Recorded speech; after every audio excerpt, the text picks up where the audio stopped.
Price குடுக்குறாரு sir, அதனால ஏமாற chance இல்ல. ஆமா. அதுல 10 இதுல 10ன்னு. இல்ல இல்ல, அது இது ஞாபகம் வருது 10க்கு 10 கல்யாணம். இருக்கு. இல்ல ஏங்க இவ்வளவு பெரிய பாரதி கூட்டத்துல மணி உங்களுக்கு ஒரே வந்து ஒரு மாலை தான் போட்டாங்களா அப்படிமா? இவ்வளவு பெரிய கூட்டத்துல ஆ, அந்த மாலையெல்லாம் எடுத்துனோம்னா ஒரு பெரிய லாரி லாரி தேவை. அது இல்லையே, உங்க ஏத்தி ஏதோ மாலை அனுப்பிட்டேன். கடையில யாரோ மாலை வாங்குற மாதிரி பார்த்தாங்களே. பார்த்தாங்களா? சார் நேரம் ஆரம்பிச்சிச்சு, மியூட் பண்ணிடுறேன் எல்லாரையும். ஐயோ. சரி. முதல்ல திருக்குறளுக்கு ரெடி ஆயிடுங்க. ரேவதி, இருங்க. அனைவருக்கும் இனிய மாலை காலை வணக்கங்கள். குவியத்தின் சார்பாக வந்திருக்கும் நண்பர்கள் அனைவரையும் வருக வருக என்று வரவேற்கின்றோம். இன்றைய நிகழ்வுக்கு செல்வதற்கு முன்னால் முதலில் திருவள்ளுவர் வருவார். இன்றைக்கு அறத்துப்பால் பொருட்பால் இன்பத்துப்பால் என்று எழுதிய பெண்பால் திருவள்ளுவர் வந்திருக்கிறார்கள். இப்பொழுது ரேவதி அவர்கள் 10வது அதிகாரத்தை பற்றி உரையுடன் படிப்பார்கள். குவிகம் திருக்குறள் வாரம் ஓர் அதிகாரம் அவர்கள் உரையுடன். இந்த வார அதிகாரம் இனியவே கூறல். இன்சொலால் ஈரம் அலை இப்படிரு இலவாம் தெம்பொருள் கண்டார் வாய்ச்சொல். அன்பு கலந்து வஞ்சம் அற்றவைகளாகிய சொற்கள் மெய்ப்பொருள் கண்டவர்களின் வாய்ச்சொற்கள் இன்சொற்களாகும். அகனமர்ந்து ஈதலின் அன்றே முகனமர்ந்து இன்சொலன் ஆகப் பெறின். முகம் மலர்ந்து இன்சொல் உடையவனாக இருக்கப் பெற்றால் மனமகிழ்ந்து பொருள் கொடுக்கும் ஈகையை விட நல்லதாகும். முகத்தான் அமர்ந்து இனிது நோக்கி அகத்தானாம் இன்சொலினிதே அறம். முகத்தால் விரும்பி இனிமையுடன் நோக்கி உள்ளம் கலந்து இன்சொற்களை கூறும் தன்மையில் உள்ளதே அறமாகும். துன்புறுவும் துவ்வாமை இல்லாகும் யார் மாட்டும் இன்புறுவும் இன்சொலவர்க்கு. யாரிடத்திலும் இன்புறத்தக்க இன்சொல் வழங்குவோருக்கு துன்பத்தை மிகுதிப்படுத்தும் வறுமை என்பது இல்லையாகும். பணிவுடையன் இன்சொலன் ஆதல் ஒருவர்க்கு அணியல்ல மற்ற பிற. வணக்கம் உடையவனாகவும் இன்சொல் வழங்குவோனாகவும் ஆதலே ஒருவனுக்கு அணிகலனாகும். மற்ற அணிகள் எல்லாம் அணிகள் அல்ல. அல்லவை தேய அறம் பெருகும் நல்லவை நாடி இனிய சொல்லின். பிறர்க்கு நன்மையானவற்றை நாடி இனிமை உடைய சொற்களை சொல்லின் பாவங்கள் தேய்ந்து குறைய அறம் வளர்ந்து பெருகும். நயனீன்று நன்றி பயக்கும் பயனீன்று பண்பின் தலைப்பிரியா சொல். பிறர்க்கு நன்மையான பயனை தந்து நல்ல பண்பிலிருந்து நீங்காத சொற்கள் வழங்குவோனுக்கும் இன்பம் தந்து நன்மை பயக்கும். சிறுமையுள் நீங்கிய இன்சொல் மறுமையும் இம்மையும் இன்பம் தரும். பிறர்க்கு துன்பம் விளைவிக்கும் சிறுமையிலிருந்து நீங்கிய இனிய சொற்கள் மறுமைக்கும் இம்மைக்கும் வழங்குவோனுக்கு இன்பம் தரும். இன்சொல் இனிதீன்றல் காண்பான் எவன்கொலோ வன்சொல் வழங்குவது. இனிய சொற்கள் இன்பம் பயத்திலே காண்கின்றவன் அவற்றிற்கு மாறான வன் சொற்களை வயங்குவது என்ன பயன் கருதியோ. இனிய உளவாக இன்னாத கூறல் கனியிருப்ப காய் கவர்ந்தற்று.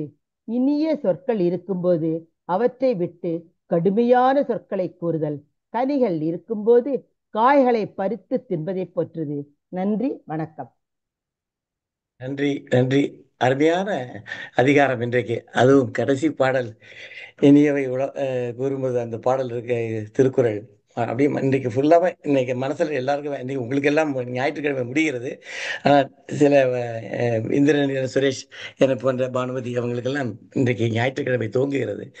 இந்த குரல் அப்படியே மனசிலேயே ஒலித்து கொண்டே இருக்கும். இனியவை கூறல். நன்றி. இப்பொழுது இன்றைய நிகழ்ச்சிக்கு செல்வோம். இன்றைய நிகழ்வின் நாயகியாக வந்திருப்பவர்கள் பானுமதி வெங்கடேஸ்வரன் அவர்கள். பானுமதி வெங்கடேஸ்வரன் நமது குழுமத்திற்கு நன்கு அறிமுகமானவர்கள். அவருடைய குரல் வளம் ரொம்ப சிறப்பாகவே இருக்கும். அவர்கள் சென்ற வாரம் திருக்குறள் படித்தார்கள். அவர்கள் எடுத்துக்கொண்ட தலைப்பு நமது மதிப்புக்குரிய ஜெயகாந்தன் அவர்களுடைய சில நேரங்களில் சில மனிதர்கள் என்ற கதையினுடைய சிறப்பு அம்சங்களை பற்றி சொல்வதற்காக என்று வந்திருக்கிறார்கள். நாம் ஒரு சாகித்ய அகாடமி ஒரு சீரியஸ்னு ஒன்று பண்ணோம். அதில் அலை ஓசை, நீர்வழிப்படும் போன்ற இது சாகித்ய அகாடமி பரிசு வாங்கின கதைகளை பற்றி பேசினோம். ஒரு சின்ன கேப்புக்கு அப்புறம் இன்றைக்கு மறுபடியும் நமக்கு அதை கேட்பதற்கு ஒரு வாய்ப்பு கிடைத்திருக்கிறது. பானுமதி வெங்கடேஸ்வரன் அவர்களுடைய குரலில் நாம் ஜெயகாந்தனுடைய பெருமைகளை பற்றி கேட்பதற்காக அவருடன் உங்களுடன் காத்துக் கொண்டிருக்கின்றோம். பானுமதி வெங்கடேசன் அவர்கள்.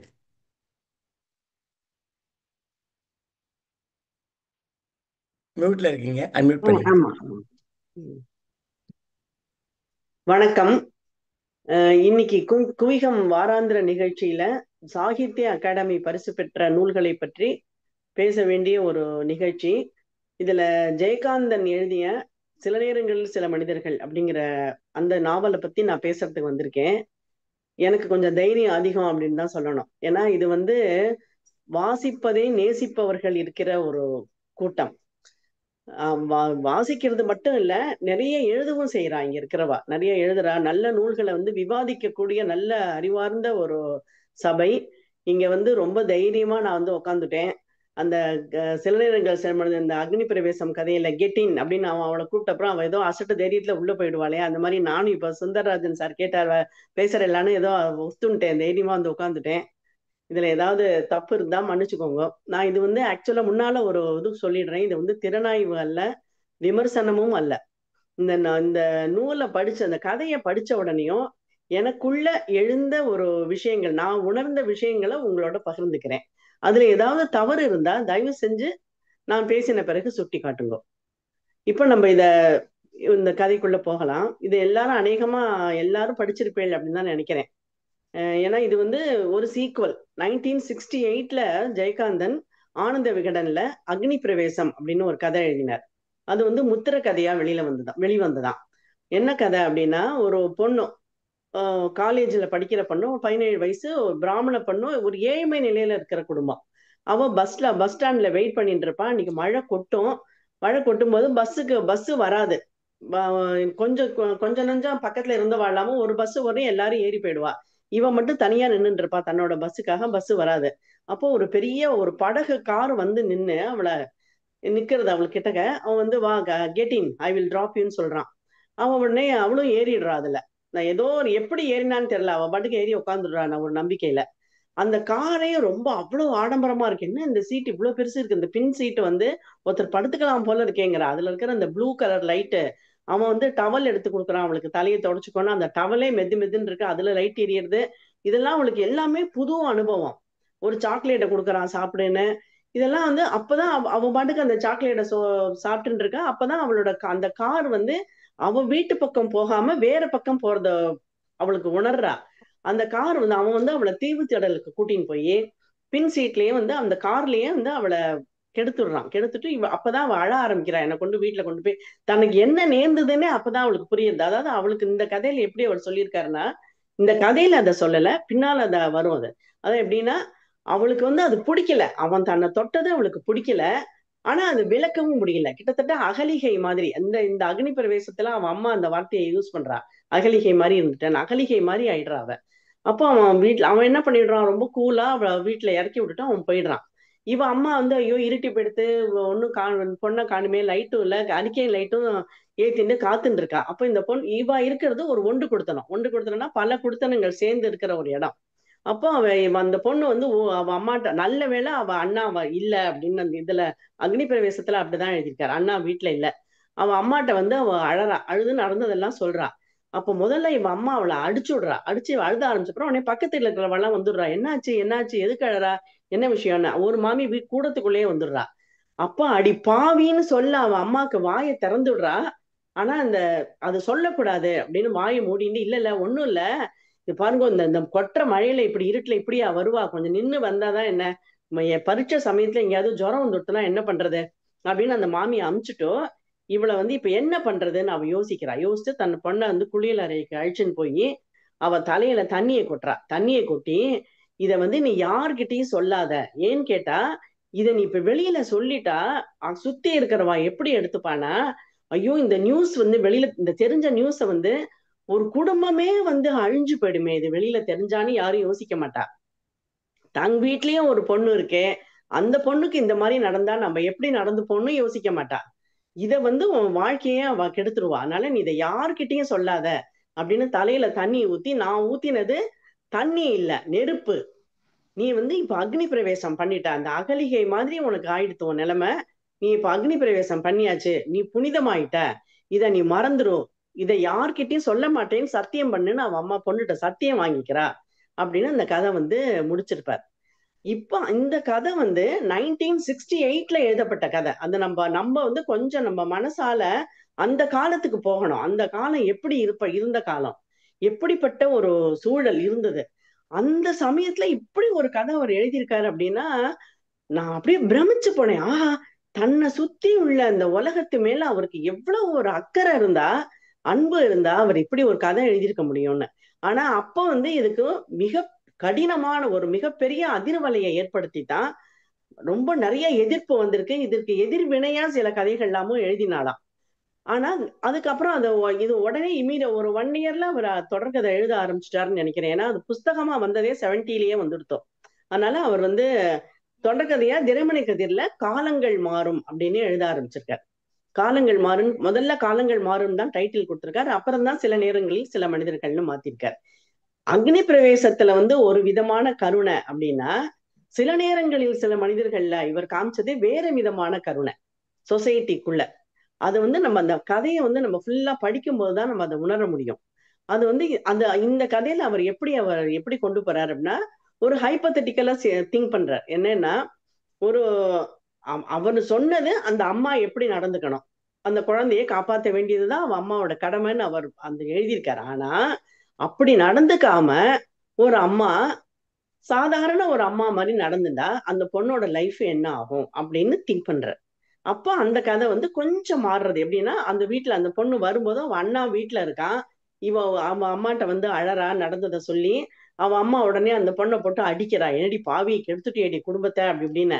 அவன் அண்ணா விஷயம் தெரிஞ்சு அவனும் என்ன பண்றான், அவனும் அவளை அரைஞ்சு நீ கெட்டு போன பொண்ணு, உனக்கு இந்த வீட்டுல இடம் கிடையாது போன்னு துரத்தி விட்டுறான் கொற்ற மழையில. அவ அந்த பொண்ணு திண்ணையில வந்து உட்காந்துக்கிறா. அவன் அம்மாவுக்கு என்னதான் இருந்தாலும் அம்மா மனசாக மாட்டேங்கிறது. அவளும் அவன் அம்மாவுக்கு அந்த பொண்ணோட வந்து உட்காந்துக்கிறா. ஆனா பொண்ணை திட்டுறா, செத்து ஒழியேண்டின்னு. 2 நாள் அவன் அந்த திண்ணையிலேயே இருக்கா. அக்கம் பக்கத்துல இருக்கிறவா இவளுக்கு வேலைக்கு காஃபி சாப்பாடு எல்லாம் கொடுத்தா கூட அவளுக்கு உள்ளுக்குள்ள ஒரு வம்பு இருக்கு, ஒரு கியூரியாசிட்டி இருக்கு. ஆஹா, என்ன நடக்கிறது இந்த வீட்டுல பாக்கலான்னு. அங்க இருக்கிற சில ஆண்கள் வந்து இந்த பொண்ணு கெட்டு போன பொண்ணு தானே, நமக்கு இவ உடன்படுவாளா, இவளை வளைக்க முடியுமான்னு அவளும் வளைய வரா. இவ அம்மா வந்து அவளோட அண்ணா, ஒண்ணு விட்ட அண்ணா, அவர் வந்து வெங்கட்ராமன், அவர் வக்கீல், தஞ்சாவூர்ல இருக்கார். அவருக்கு வந்து வெங்கு மாமான அவரை அந்த கங்கா சொல்லுவா. கங்கா தான் அந்த ஹீரோயினோட பேரு. அவன் வந்து அவருக்கு லெட்டர் எழுதுறான் அவன் அம்மா கனகம். அவர் உடனே கிளம்பி வருவார். கிளம்பி வந்து அந்த கங்காவை வந்து அவர் கூட்டின்னு போய் திருச்சியில வந்து அவர் காலேஜ்ல படிக்க வைக்கிறார். அப்புறம் வந்து இந்த பொண்ணும் நன்னா படிக்கும். ஏன்னா அது மாகாணத்துல முதல்ல வர பொண்ணுங்கிறதுனால அவளுக்கு வந்து காலேஜ்ல யாரும் இடம் கொடுக்க மாட்டா, அவருக்கு பாதியில சேர்க்க முடியுது. அந்த பொண்ணு நன்னா படிக்கிறா. அப்புறம் பிஜி வந்து சிதம்பரத்துல படிக்கிறா. அப்புறம் கவர்மெண்ட் எக்ஸாம்ல அரசாங்கத்துல ஒரு நல்ல பெரிய உத்தியோகம் அவளுக்கு கிடைச்சிடுறது. ஆனா அவன் மாமா என்ன பண்றார், இந்த ஹெல்ப் பண்ணா கூட அவளை வந்து இதை குத்தி காமிச்சுட்டே இருக்க. நீ வந்து அவள்கிட்ட பேச ஆரம்பிக்கும் போதே உன்ன மாதிரி கெட்டு போன பெண்கள் அப்படின்னு தான் ஆரம்பிப்பார். என்ன பேசினாலும் சுத்தி சுத்தி வந்து இந்த இடத்துல வந்து நீ அவன் உன்னை தொட்ட போது நீ உடனே சரின்னு சொல்லிட்டியா அப்படி இப்படின்லாம் கேட்பார். இவ மாமி தான் வந்து முதல்ல இவ மாமிய வந்து இவ தப்பா நினைக்கிறா. ஆனா மாமி தான் வான் பண்றா மாமாட்ட ஜாக்கிரதையாருன்னு. ஏன்னா மாமா வந்து ஒரு பசுந்தோல் போர்த்திய புலின்னு அவளுக்கு தெரியும். அதை பத்தி அவர் டிஸ்கிரிப்ஷன் ரொம்ப அழகா எழுதியிருக்காரு. அதை பின்னால படிக்கலாம் நம்ம. அதை வந்து அதை அவன் மாமி அவளுக்கு வான் பண்றா. சோ இவளும் அவன் மாமாட்டேருந்து தப்பிச்சுட்டே வரா. தப்பிச்சுன்னு வேலைக்கு வந்துடுறா. ஆனா மாமா வரும்போதெல்லாம் இவளை வந்து தோலை அமுக்கிறது, கண்ணத்தை கிள்றது, அந்த மாதிரிலாம் பண்ணுவார். இவளுக்கு அதெல்லாம் பிடிக்காது, சகிச்சுன்னு இருக்கா அதெல்லாம். ஆனா இவளோட மனசுல என்ன ஆயிடுறது, நமக்கு வந்து எதுவுமே, நமக்கு ஒரு நல்ல வாழ்க்கைக்கு நமக்கு தகுதி கிடையாது. இவ மாமா சொல்லுவார், you cannot be a wife to someone, you can only be a concubine அப்படின்னு சொல்லுவார். அவர் அப்படி சொல்லும் போது why not be for mine அப்படிங்கிற மாதிரி அந்த இது துணிக்கும். அது அந்த சினிமால இருந்து அந்த டயலாக் அப்படியே வச்சிருப்பா. You cannot be a wife, you can only be a concubine, why not be for mine அப்படின்னே கேட்பாரு மாமா. அது மாதிரி அந்த மாதிரிதான் அவர் பேசுவார். இவளுக்கு அதனாலயும் என்னமோ இவளுக்கு வந்து தனக்கு வந்து ஒரு நல்ல ஒரு திருமணம் அப்படின்னு ஒரு நல்ல வாழ்க்கை எல்லாம் அமையாதுன்னு அவன் நினைக்கிறா. அதனால அவ வந்து யாரோடையும் பேச மாட்டேங்கிறா, பழக மாட்டேங்கிறா, நன்னா ட்ரெஸ் பண்ணிக்க மாட்டேங்கிறா. அவ வந்து ஒரு கைம்பெண் மாதிரி இருக்கா. அதாவது பொட்டு கூட வச்சுக்க மாட்டேங்கிறா. ஆபீஸ்க்கும் போனா அவ உண்டு, அவ வேலை உண்டு, அப்படிதான் இருப்பா. அங்கேயும் அவளுக்கு யாருமே ஃப்ரெண்ட்ஸ் கிடையாது.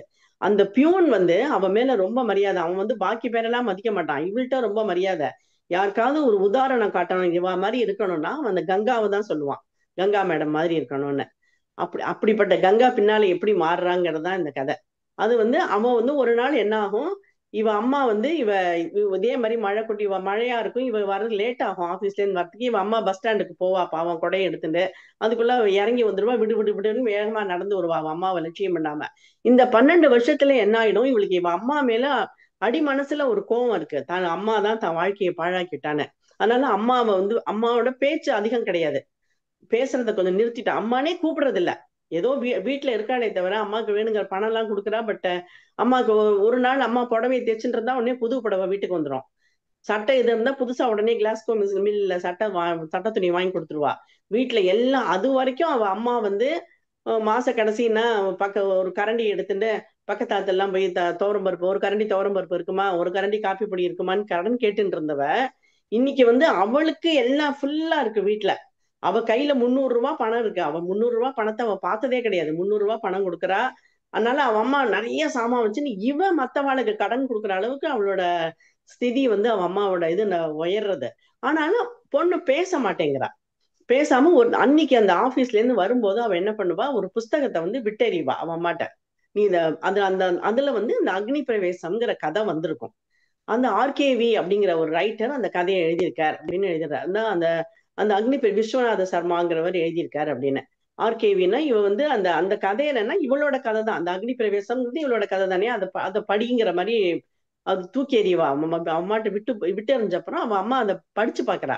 படிச்சு பார்த்த உடனேயும் அவ அம்மாவுக்கு வந்து என்ன சொல்றா, இவ நம்மள குத்தம் சொல்றாளா, நம்ம பண்ணதுதான் தப்புங்கிறாளா அப்படி இப்படின்னு அவளுக்கு ரொம்ப வருத்தமா இருக்கு. அப்ப வந்து அவன் அண்ணா வந்து தஞ்சாவூர்ல இருந்து ஏதோ ஒரு கேஸ் விஷயமா சென்னைக்கு வரார், மெட்ராஸ்க்கு வரார். அப்ப வந்த உடனேயும் அவர்கிட்ட இவ சொல்லுவா, அவ கேஸ் விஷயமா வரும்போதெல்லாம் இவ வீட்டுலதான் தங்குவார். இவ வரும்போதெல்லாம் அவர் ரொம்ப இவள்கிட்ட சிசுருஷை எல்லாம் எதிர்பார்ப்பார், காலை அமுக்கி விடும்பார் கங்காவை, அதெல்லாம் பண்ணும்பார். அப்போ இவ இந்த கனகம், இவ கங்காவோட அம்மா வந்து அவன் அண்ணாட்ட சொல்லி அழறா, இந்த பாரு அண்ணா, இந்த மாதிரி இந்த புஸ்தகம் அன்னைக்கு வந்து இந்த புஸ்தகத்தை கொடுத்தா இதை படிச்சு பாருங்கிறா, இது என்ன என் மேல தப்பா அப்படின்னு அந்த புக்கை கொடுத்தப்பறம் அவர் அந்த கதையை படிச்சுட்டும் அந்த விஸ்வநாத சர்மாவை கண்ணா பின்னான்னு திட்டுற ஆர்கேவி, இவெல்லாம் யாரு மனுஷனாயும் காவாலி, இப்படி எல்லாம் கதை எழுதுறான், என்ன நினைச்சுட்டு இருக்கான், இவன் இதை எப்படி மறைக்க முடியும், ஒரு பொண்ணு வந்து இந்த மாதிரி தப்பு பண்ணி மறைச்சுட்டே இருக்கிறவாதான் இந்த மாதிரி இந்த விஷயத்தெல்லாம் மறைப்பா, இதெல்லாம் மறைக்க முடியுமா, நீ ஒன்னால எப்படி மறைக்க முடியும் இத அப்படின்லாம் சொல்லிட்டு அப்புறம் அவர் என்ன சொல்வார், என்ன நினைச்சுட்டு இருக்கா அவளை கையை கார்ல புடிச்சு ஒருத்தன் கூட்டின்னு போய் அவளை கெடுத்தானே, அவனே என்ன நினைப்பான் இவளை பத்தி, இந்த மாதிரி ஒரு இவ வந்து யாரு கையை பிடிச்சு இழுத்தாலும் இவ வந்துருவா அப்படின்னு தானே அவனும் நினைச்சுப்பான், அவன் மட்டும் இவளை பெருசா மதிச்சிருவானா அப்படின்னு சொல்லிட்டு இவளுக்கு சாமர்த்தியம் இருந்தா அவனை தேடி கண்டுபிடிக்கட்டுமே அப்படிம்பார். அவர் அந்த வார்த்தையை சொல்லும் பொழுது அவ வீட்டுக்குள்ள நுழைவா ஆபீஸ்ல இருந்து, அவனுக்கு சாமர்த்தியம் இருந்தா அவனை தேடி கண்டுபிடிக்கட்டுமே அப்படின்னு. அப்போ உடனே அவ அதை வந்து ஒரு சேலஞ்சா அவன் எடுத்துக்கிறா, நான் வந்து எனக்கு சாமர்த்தியம் இருக்கு, நான் ப்ரூவ் பண்றேன்னு அவனை தேடணும்னு இவ பாப்பா, அவனை தேடி கண்டுபிடிக்கணும்னு பார்த்தா. அப்போ வந்து ஆனா அவனை பத்தி இவளுக்கு ஒண்ணுமே தெரியாது, அவன் யாருன்னு தெரியாது, பேரு தெரியாது, அவனோட மூஞ்சி கூட அவளுக்கு சரியா ஞாபகம் இல்லை, அவளுக்கு ஞாபகம் இருக்கிறதெல்லாம் அந்த கார் தான். அப்போ அந்த அந்த மாதிரி ஒரு லக்ஸரி கார் வந்து மெட்ராஸ்ல ஒருத்தர் 2 பேர்ட்ட தான் இருந்திருக்கும். இவ வந்து அதை வச்சு தேடலான்னு பாப்பா. கடைசியில அப்புறம் இந்த ஆர்கேவி இந்த கதையை எழுதியிருப்பாரு இல்லையா, மேபி இவருக்கு தெரிஞ்சிருக்கலாம் அப்படின்னு அவரை போய் மீட் பண்றா. அவரை போய் மீட் பண்ணும்போது அவர் வந்து இவ படிச்ச காலேஜ்லயே லைப்ரரினா ஒர்க் பண்ணியிருக்காருங்கிறது தெரியறது. அவருக்கு இவனை பத்தியும் தெரியும், இவன் வந்து ஒரு பிளே பாய்னு தெரியும், அவனோட கார்ல இவ ஏறினதை அவர் பார்த்திருப்பார். அப்ப அந்த அவர்கிட்ட வந்து உடனே அந்த காலேஜ் அவனோட பொண்ணே வந்து அதே காலேஜ்ல அவனோட பொண்ணே படிக்கிறா. அப்போ அவன் நினைச்சுப்பா, இப்ப பொண்ணு இந்த காலேஜ்ல படிக்கிறானா அந்த சம்பவம் நடக்கும் போதே அவனுக்கு கல்யாணம் ஆகி குழந்தைகள்லாம் இருந்திருக்கணும் அப்படின்னு. அப்போ உடனே அவர் வந்து அந்த காலேஜ் கல்ச்சுரல் கிளப்போட இது இருக்கும், அந்த ஒரு சாவனீர் ஒண்ணு கொடுப்பார், அதுல வந்து அவனோட போட்டோ, பேரு, போன் நம்பர்லாம் இருக்கும். அதை வச்சு அவனோட ஆபீஸ்க்கு போன் பண்ணுவா. அவன் வந்து இல்ல நீங்க வீட்டுல பாரு கான்டாக்ட் பண்ணுங்கிறா. அப்புறம் அவனோட மீட் பண்றா. அவனோட பழக அவளுக்கு வந்து அவனோட நல்ல குணம் தெரியறது. அவன் வந்து ஏதோ இந்த பெண்கள் விஷயத்துல ஒரு வீக்கா இருக்கானே தவிர பேசிக்கா நல்ல மனுஷனா இருக்கான், ஒரு நல்ல கனவானா இருக்காங்கிறது அவளுக்கு புரியுறது. அவளுக்குள்ள ஒரு நல்ல நட்பு வந்துடுறது. அத வந்து நல்ல நட்பு வந்து ஒரு ஸ்டேஜ்ல அவன் வந்து அவனை காதலிக்கவே ஆரம்பிச்சுடுறா. இத வந்து இது ரொம்ப அழகா அவர் எழுதியிருக்கார். எல்லா சாதாரண திருமணங்கள்ல எல்லாம் அதாவது காதல் முதல்ல வந்து காதல்ங்கிறது கவிதை அப்படி இப்படின்னு ஆரம்பிச்சு புனிதமான விஷயங்கள் எல்லாம் ஆரம்பிச்சு கடைசியில செக்ஸ்ல வந்து முடியும். ஆனா எங்க விஷயத்துல வந்து ரொம்ப அநாகரீகமா மிருகத்தனமா செக்ஸ்ல ஆரம்பிச்சு நட்பு அப்புறம் காதல்னு முடியும் போல இருக்கு அப்படின்னு எழுதியிருப்பா. சோ அவளுக்குள்ள ஒரு மியூச்சுவல் ஒரு லவ் வந்துரும். ஆனா அந்த லவ் எப்படி இருக்கும்னா ரொம்ப ரெஸ்பெக்டடா இருக்கும். அவன் வந்து அவளை ரொம்பவே மரியாதை கொடுப்பான் அவளுக்கு. அவன் ரெண்டு பேரும் ஒருத்தர் அதாவது இவர் இந்த பிளாட்டானிக் லவ் அப்படிங்கிற மாதிரி அதை எழுதியிருக்காரோ என்னமோ, அது சாத்தியம் அப்படிங்கிற மாதிரி. சோ அதனால அவளுக்குள்ள ஒரு நல்ல மரியாதை இருக்கும். இவளோட பழக ஆரம்பிச்சதுக்கு அப்புறம் அவனோட லைஃபே கொஞ்சம் மாறும். அவன் வந்து டெய்லி இல்லாட்டி அதுக்கு முன்னால ஆபீஸ்ல இருந்து டெய்லி அவன் கிளப்ல போய் சீட் ஆடுவான், அதெல்லாம் பண்ணுவான். இவளோட பழக ஆரம்பிச்சதுக்கு அப்புறம் அந்த கிளப்புக்கு போறதை நிறுத்திடுவான். அவன் வந்து ஆனா அந்த குடிக்கிறத மட்டும் அவனால நிறுத்த முடியாது. டெய்லி அவன் குடிக்கிறான். அவளை தன்னோட வீட்டுக்கே அவளை கூட்டின்னு போறான், அங்கேயே குடிப்பான். அவனோட பொண்ணையும் மீட் பண்றா. பொண்ணை இவளுக்கு ரொம்ப பிடிச்சிடுறது. அந்த பொண்ணுக்கும் இவளை பிடிக்கிறது. அவளுக்குள்ள ஒரு நல்ல ஃப்ரெண்ட்ஷிப் வருது. அப்போ வந்து அவ அந்த பொண்ணுக்கு பாடங்கள்லாம் அவ சொல்லி கொடுக்குறா. ஆனா கொஞ்ச நாள்ல வந்து இவளுக்கு புரியுறது இவ இந்த பத்மான்னு அவன் பேரு பிரபாகரன், பிரபுன்னு கூப்பிடுறா எல்லாரும். அந்த பிரபுக்கும் அவனோட மனைவி பத்மாவுக்கும் பெருசா நல்ல ரேப்போடு இல்ல, உறவு நன்னா இல்ல. அவ ஏதோ இருக்காளே தவிர கணவன் மனைவின்னு ஏதோ ஒரு ஆயிட்டா. பட் அவளுக்குள்ள ரேப்போர்ட் இல்ல. அப்பா வேற என்ன பண்ணிடுவார், சொத்தெல்லாம் இவனுக்கு எந்த ரைட்டும் இல்லைன்னு அவனுக்கு சொத்தை எழுதி வச்சிருவார். அவன் வந்து விற்க முடியாது, அனுபவிக்கலாங்கிற மாதிரிதான் எழுதி வைப்பார். அவன் அதான் சொல்லுவான், ஒரு மாதிரி இத்தனைக்கு அப்புறமும் நான் வந்து அந்த வீட்டுல ஒரு ஆம்பளையா தலை நிமிர்ந்து நடந்துட்டு இருக்கேன் அப்படிமா. எங்க அப்பா தான் என்னை கெடுத்தார். அவன் ரெண்டு பேரும் ஒரு தடவை பேசிப்பாங்க. இவ சொல்லுவா, எங்க அம்மாவாலதான் என் வாழ்க்கை வீணா போச்சு, அதுக்காக எங்க அம்மாவை நான் வெறுக்க முடியுமா அப்படின்பா. அவன் சொல்லுவான், ஆமா எங்க அப்பா தான் என்னை கெடுத்தார்.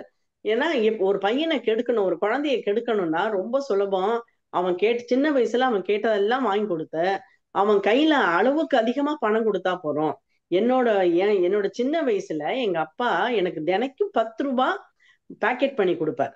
உங்க வீட்டுல எல்லாம் அப்பெல்லாம் அந்த சமயத்துல ஒரு நாள் வருமானமே 10 ரூபாய் இருக்காதுன்னு நான் நினைக்கிறேன் அப்படின்னு சொல்லுவான். அந்த மாதிரி அப்போ அவ்வளவு பணம் என்கிட்ட இருந்தது. அதனால நான் ஒரு மாதிரி அவன் ஸ்பாயில் சைல்டு. அதனால அடி மனசுல அவன் நல்லவன், அது வந்து அவளுக்கு புரியுறது. அப்ப அவன் நினைச்சுக்கிறா, இவரோட அசட்டுத்தனத்தினால இவர் என் வாழ்க்கையை கெடுத்தார், ஆனா என்னோட கெட்டிக்காரத்தனத்தினால நான் இவர் நல்லவனா ஆக்குறேன் அப்படின்னு. அப்புறம் பிரபு, கங்கா, அவனோட பொண்ணு மஞ்சு 3 பேருமே வாக்கிங் போறா. டெய்லி மார்னிங் வாக் போறா. ஈவினிங் அவன் என்ன பண்ணுவான், கார்த்தால வந்து இவளை வாக்கிங் 6:30 மணிக்கு வருவான், வாக்கிங் கூட்டின்னு போவான். பீச்ல வாக் போயிட்டு வீட்டுல இறக்கி விடுவான். அப்புறம் திருப்பி 10 மணிக்கு வந்து ஆபீஸ்ல டிராப் பண்ணுவான். அப்புறம் சாயந்தரம் ஆபீஸ் முடிஞ்ச அப்புறம் அவளை பிக்கப் பண்ணுவான். இது மாதிரிலாம் நடக்குறது. இவன் அம்மாவுக்கு சுத்தமா அது பிடிக்க மாட்டேங்கிறது. ஏன்னா அவன் அம்மாவுக்கு அந்த பிரபுவை பிடிக்கவே இல்லை. ஏன்னா அவன் வந்து ஒரு எப்ப பாரு வாயில சிகரெட் தொங்கிட்டு இருக்கு, அவன் என்ன ஜாதிக்காரனோ என்னமோ அப்படி இப்படின்னு அந்த மாதிரி அவ திங்க் பண்றா. அப்போ அவ அம்மா வந்து அப்ப நினைச்சுப்பா, நான் வந்து முன்னையெல்லாம் அவன் நினைச்சுப்பேன், இவ பொட்டு கூட வச்சுக்க மாட்டேங்கிறாளே, ஒரு பொட்டு வச்சுக்க கூடாதான்னு. இப்ப என்னமோ பெருசு பெருசு கலர் கலரா வாங்கி வச்சுட்டு முத்திரனா குத்திக்கிறா நெத்தியில அப்படிங்கிறா. அப்புறம் வந்து பார்த்தா பிளவுஸ் எல்லாம் எல்லாத்தையும் ஸ்லீவ்லெஸ்ஸா மாத்தின்ட்டா. இதெல்லாம் என்ன கன்றாவியோ அப்படின்பா. அப்ப அவன் அண்ணா வரும்போது அவன் அண்ணாட்டையும் வருத்தப்படுறா, சொல்லி இந்த மாதிரிலாம் பண்றா அவன்னு. அவன் அண்ணா வந்து அவன் மாமா, அதாவது வெங்கு மாமா, அவர்கிட்டையும் அந்த மாதிரி சொல்லி வருத்தப்படுவா. அவன் அம்மா இந்த மாதிரி இவ நடத்துறதே சரியில்லை, எப்ப பார்த்தாலும் சிகரெட் தொங்குறது அப்படி இப்படி, நீயாவது கொஞ்சம் சொல்லுவேன் நானு. இவன் மாமா என்ன பண்ணுவார், ஆனா முதல்ல இவள்கிட்ட ஒண்ணும் கேட்க மாட்டா. இவளுக்கு தெரியும், ஏன்னா மாமா வந்து ரொம்ப கெட்டிக்காரர், எப்ப பேசணுங்கிறதுலாம் அவருக்கு தெரியும். மறுநாள் காத்தால வாக்கிங் போயிட்டு வரும்போது அவர் உடனே எழுந்து அதாவது அவர் எப்படி நிக்கிறாரானா, அவருக்கு தெரியும் நன்னா கங்காக்கும் பிரபுவுக்கும் உள்ள ரிலேஷன்ஷிப் தெரியும். ஆனாலும் அவர் வந்து ஒண்ணுமே தெரியாத மாதிரி, ஒரு கல்யாணத்துல என்னமோ எல்லாரையும் வாங்கன்னு வரவேற்கிற மாதிரி அவன் பிரபுவை வரவேற்பார், அவனோட நன்னா பேசுவார். இது அவன் அம்மாவுக்கு பிடிக்காது. இந்த இடத்துல இந்த சீன் வந்து சினிமால நன்னா இருக்கும். அதாவது அவர் அந்த மஞ்சுவையும் தோல்ல கை போட்டு அப்படி பண்ற, தோல்ல அப்படி தடவற மாதிரி வரும். அதுல அந்த கங்கா சொல்லுவா என்னன்னா, மாமாக்கு குழந்தைகள்னா பிடிக்கும், பொன் குழந்தைகள்னா ரொம்ப பிடிக்கும் அப்படின்பா. அதெல்லாம் இந்த டைலாக் வந்து அப்ப ரொம்ப ஃபேமஸ். அது ஒரு ஒரு ஆண் வந்து கொஞ்சம் சபலக்காரன் அப்படின்னு சொல்றது வந்து பெண் குழந்தைகள்னா ரொம்ப பிடிக்கும் அப்படின்னு நாங்கெல்லாம் கூட சொல்லுவோம். அவருக்கு குழந்தைகள்னா பிடிக்கும், பொன் குழந்தைகள்லாம் ரொம்ப பிடிக்கும் அப்படின்னு. அது மாதிரி அதை அழகா போர்ட்ரேட் பண்ணியிருப்பா. சோ இவர் வந்து ஒன்னும் பெருசா ஒண்ணு பேச மாட்டார். இது அவன் அம்மாவுக்கு வந்து கோபம் வரும். யாருமே தான் கட்சி பேசல, அவன் எனக்கு மாசம் 50 ரூபாய் கொடுக்கட்டும், நான் கணேசன்ட்ட போயிடுறேன், நான் வந்து நிம்மதி இங்க என்னமோ ஒழியட்டும் அப்படி இப்படின்பா. இவன் என்ன சொல்லுவா, அவ அம்மாவை அப்புறம் அப்பதான் அவளுக்கு வந்து அவ அம்மாவை வந்து கூப்பிடணும். அவ அம்மாவை வேற அவ என்ன அவ அம்மா வந்து ஒரு நாள் இவளை கோச்சுப்பா, நீ வந்து இதுக்கு ஏத்த மாதிரி உன் தகுதிக்கு ஏத்த மாதிரி நீ நடந்துக்கணும்பா. அப்ப இவ என்ன சொல்லுவா, உன் தகுதிக்கு என்ன தகுதி, இப்ப நீ மட்டும் என்ன அப்பா போனதுக்கு அப்புறம் தலையை சரைச்சா கொட்டிட்ட அப்படின்னு கேட்டுருவா. சோ மறுநாள் பார்த்தா அவ அம்மா தலையை மொட்டை அடிச்சுட்டு இந்த மாதிரி இந்த நார்மடி கட்டிட்டு வந்துருவா. அது அவளுக்கு மனசு ரொம்ப கஷ்டமா இருக்கும். சரி அம்மாவை நம்ம இந்த மாதிரி பேசிட்டோமேன்னு அன்னைக்கு அம்மாவை கூப்பிடலான்ட்டு அம்மான்னு அன்னைக்குதான் கூப்பிடுவா. அவ அம்மா இவ தன்னை அம்மான்னு கூப்பிட்டோன்னுமே அவ அம்மாவுக்கு கண்ணுல தண்ணி வந்துடும். அவன் கணேசன் வேற வந்து அவன் வேற கத்துவான் இவளை சாயந்தரம் அவள் கூட்டின்னு வரத்துக்கு. உடனே அவன் அம்மாவை தனியா உள்ள கூட்டின்னு போய், அம்மா உனக்கும் எனக்கும் என்ன சண்டையா, ஒன்னும் விரோதம் எல்லாம் கிடையாது, நீ கணேசன்ட்ட போய் இருக்கணும்னா இரு, உனக்கு மாசம் 50 என்ன 100 ரூபாய் நான் தரேன் அப்படின்னு. அப்புறம் அவன் வேற சம்சாரின்னு தன்னு கொஞ்சம் நிறைய பைசா வேற கொடுத்து அனுப்புறான். அவனை கொடுத்து அனுப்பிச்சு அவ அம்மாவையும் அனுப்பிச்சு விடுறா. அவன் அம்மா அங்க போனதுக்கு அப்புறம் இவளுக்கு வந்து ரொம்பவே ஃப்ரீ ஆயிடுறது. ஏன்னா அவன் பிரபு வந்து இங்கேயே சாயந்தரம் வந்து இங்க வந்து குடிக்கிறது எல்லாம் ரொம்ப சௌரியமாயிடுறது. அவனுக்காக நான்வெஜ் எல்லாம் வெளியில இருந்து வாங்கிட்டு வந்து அதெல்லாம் அலோவ் பண்றா. அப்போ தோன்றது அவளுக்கு, சரி சமையல் வந்து ஈஸியா தான் இருக்கு, பட் இருந்தாலும் டெய்லி பண்றதுக்கு அலுப்பா இருக்க, ஒரு நாள் நம்ம ஒரு சமையல்காரர் கிடைச்சா வேணா வச்சுக்கலாம், வெஜ் நான்வெஜ் 2 சமைக்கிற ஒரு ஆளா இருந்தா நல்லா இருக்கும் அப்படின்னு நினைக்கிறா. அந்த அளவுக்கு அவளுக்கு அவனை பிடிக்க ஆரம்பிச்சுடுறது. அப்ப இந்த சமயத்துலதான் அப்ப ஆர்கேவி மறுபடியும் வந்து அவளை வந்து மீட் பண்றாரு. என்னன்னா அவரோட கசின் ஒருத்தன் பெங்களூர்ல இருக்கான். அவன் ஒரு விடோயர்.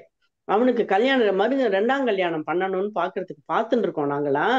பட் அவன் என்ன சொல்றான், நான் ஆல்ரெடி கல்யாணம் ஆனவன், சோ நான் எப்படி கல்யாணமே ஆகாத ஒரு பொண்ணை கல்யாணம் பண்ணிக்க முடியும், அதனால கல்யாணம் ஆன ஒரு பொண்ணை தான், ஒரு விடோவை தான் நான் கல்யாணம் பண்ணிப்பேன் அப்படிங்கிறான்.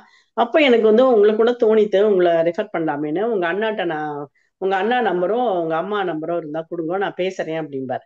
இவன் என்ன நினைச்சுப்பா, கணேசன் எங்க இதுக்கெல்லாம் ஒத்துக்க போறான், இவ போய் பேசினா கூட அவளுக்கு எல்லாம் கல்யாணமே ஆகாது, அவ ஒன்னும் நாங்க சொல்றதெல்லாம் கேட்கிற பொண்ணு கிடையாது அவ, அப்படி இப்படின்னு அவன் ஏதாவது சொல்லி அதை தட்டி விட்டுருவாங்கிறதுக்காக அவன் என்ன சொல்றான் கேட்கலாமேன்னு அந்த ஒரு இதுல அவரோட அட்ரஸ கொடுத்துருவான். அந்த ஆசையில அவர் போய் அவன் அம்மா கணேசன்ட்டையும் அவன் அம்மாட்டையும் பேசுவார்.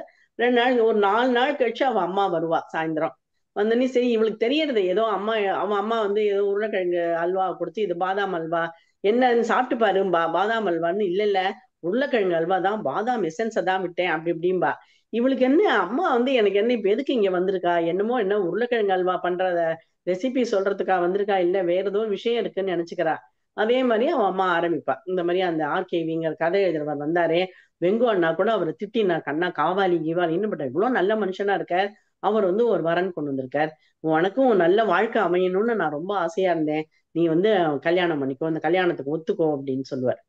இவன் வந்து முடியாதுன்றவா. அப்புறம் அவன் கணேசன் வந்து சாயந்தரம் வந்து அவள்கிட்ட வந்து சொல்லுவான், உனக்கு வந்து இந்த மாதிரி இதெல்லாம் ஒரு நல்ல சான்ஸ், இதை விட்டா உனக்கு வேற கிடைக்காது, நீ இந்த கல்யாணத்துக்கு நீ ஒத்துக்கணும்பா. இவன் அந்த பேச்சே இல்லை விட்டுருங்கோன்றவா. இவள மனசுக்குள்ளே இவளுக்கு என்ன ஆயிடும், பிரபுதான் என்னோட துணை, வாழ்க்கை துணை, அதாவது நான் அவனுக்கு மனைவியே ஆக முடியாது, ஆனா வெப்பாட்டியா இருந்தா கூட பரவாயில்ல, அதனால எனக்கு ஒண்ணு ஏன்னா அக்கம் பக்கத்துல வேற எல்லாரையும் இவ டெய்லி கார்ல வர்றது போறதெல்லாம் எல்லாரும் பார்த்து வேடிக்கை எல்லாம் பாக்குறா.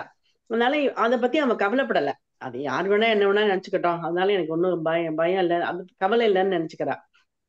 கல்யாணம் எல்லாம் நான் பண்ணிக்க மாட்டேன்னு சொன்ன உடனேயும் இவன் அண்ணா என்ன பண்ணுவான், அந்த பிரபுவை போய் ஆபீஸ்ல பார்ப்பான்.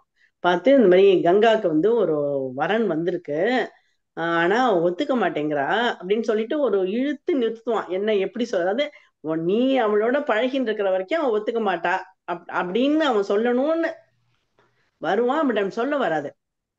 உடனே பிரபுவே புரிஞ்சுட்டு அதை, இல்ல நீங்க என்ன சொல்றீன்னு புரியுது, அதாவது என்னோட பழகிற வரைக்கும் அவ கல்யாணம் ஒத்துக்க மாட்டா, அவ்வளவுதானே, நான் இனிமே நான் இதை சொல்ல முடியாது, நீங்களே அவள்கிட்ட சொல்லிடுங்க, மாதிரி நீ கல்யாணத்துக்கு ஒத்துக்கணும், நீ கல்யாணம் பண்ணிட்டாதான் பிரபு உன்னை பார்ப்பார், இல்லாட்டி பிரபு உன்னை பார்க்கவே மாட்டார் அப்படின்னு நான் சொன்னேன்னு நீங்களே சொல்லிடுங்க அப்படிமா. ஏன்னா பிரபு வந்து இதுக்கு முன்னாலேயே நிறைய தடவை அவள்கிட்ட சொல்லிட்டே இருப்பான், நீ கல்யாணம் பண்ணிக்கோ, நீ எதுக்காக இந்த மாதிரி உன் லைஃபை வீண் பண்ற, நீ கல்யாணம் பண்ணிக்கணும்லாம் சொல்லிட்டே இருப்பான்.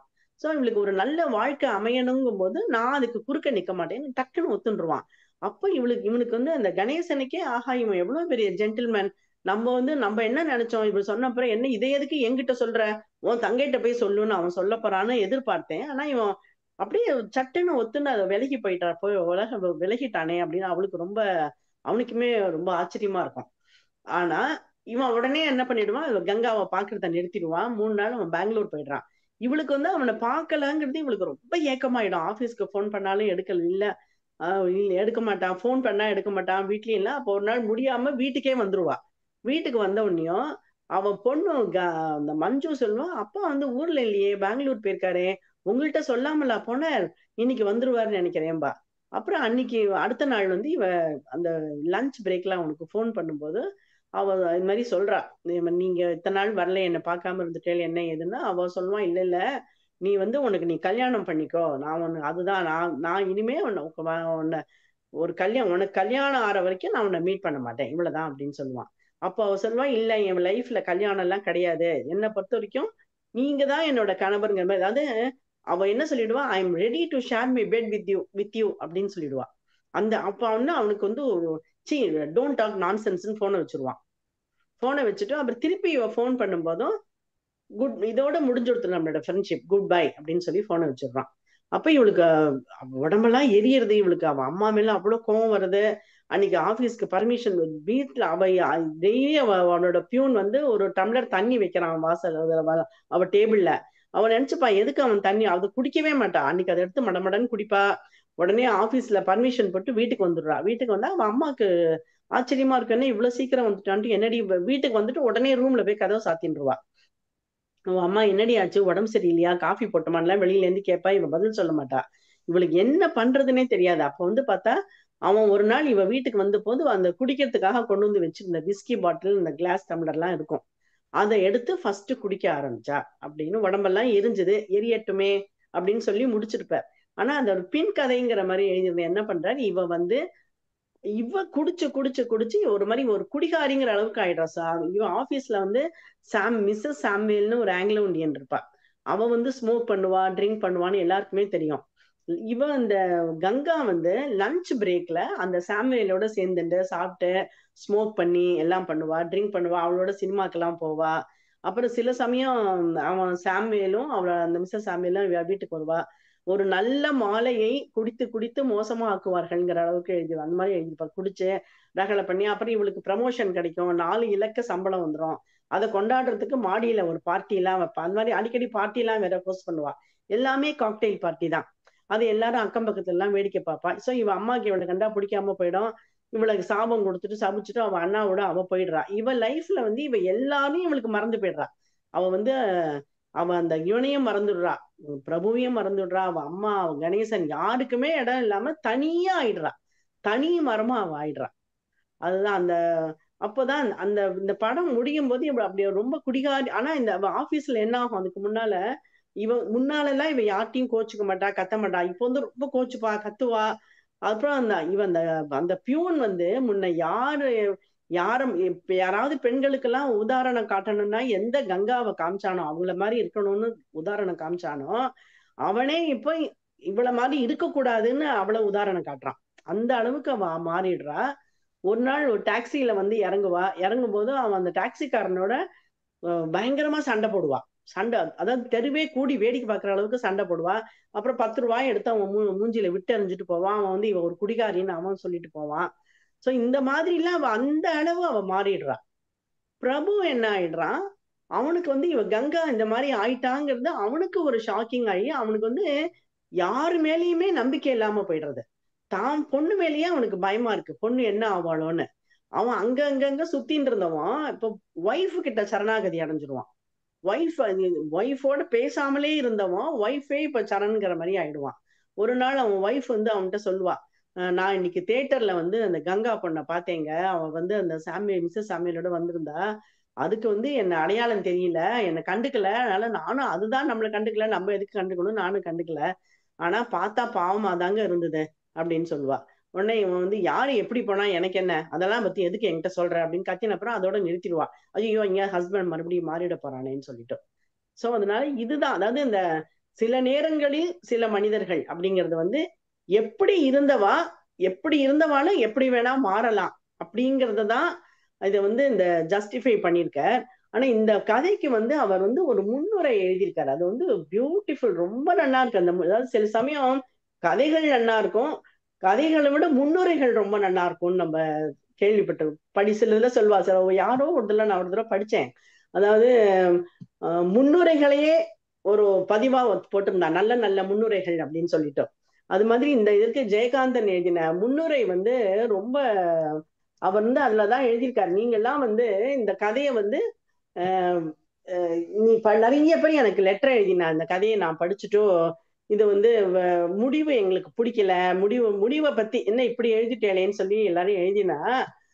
ஆனா ராமன் வந்து சரையூல இறங்கினது யாருக்கு பிடிச்சது? அது மாதிரி பூமி பொழந்து சீத்தை உள்ள போனது வந்து யாருக்கு விருப்பம்? அம்பிகாபதிக்கு சிறை தண்டனை, கொலை தண்டனை கிடைச்சது யாராவது ஆசைப்பட்டாளா? டெஸ்டிமோனோவை ஒத்தல்ல கழுத்தை நெரிச்சு கொலை பண்ணது வந்து யாரையாவது விரும்பினாளா? அதனால இதுவுமே கூட அந்த மாதிரிதான். அதாவது நீங்கெல்லாம் என்ன நினைக்கிறீங்கன்னா, எல்லாரும் என்ன நினைக்கிறான்னா, ஒரு கதாசிரியன் வந்து கதையை எழுதி அந்த முடிவை எழுதுறான்னு நீங்க நினைக்கிறேன். இல்ல இல்ல, அவன் வந்து ஏற்கனவே முடிஞ்சு போன ஒரு கதையை தான் அவன் எழுதுறான். அதனால இந்த முடிவு இப்படி தீர்மானிக்கப்பட்டதுதான். அதான் இதை எழுதியிருக்காரு. இந்த கதை ஒரு வகையில் சோதனை கதை தான். புதிதாக உருவங்களையும் பாத்திர அமைப்புகளையும் மாற்றி மாற்றி புதிய கருத்துக்களை, நோக்கங்களை பிரவாகம் மாதிரி பெருக்கெடுக்க செய்யும் ஆர்வத்தில்தான் நான் இக்கதையை எழுதுகிறேன். இதை நிதானமாகவும் அவசரம் இல்லாமலும் நான் எழுதுகிறேன். இந்த கதையை பொறுத்தவரை என் எல்லா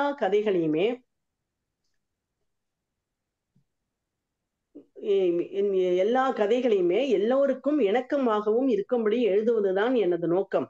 சில சமயங்களில் அந்த நோக்கம் நிறைவேறாத பொழுது நான் உங்களை அறிகிறேன்.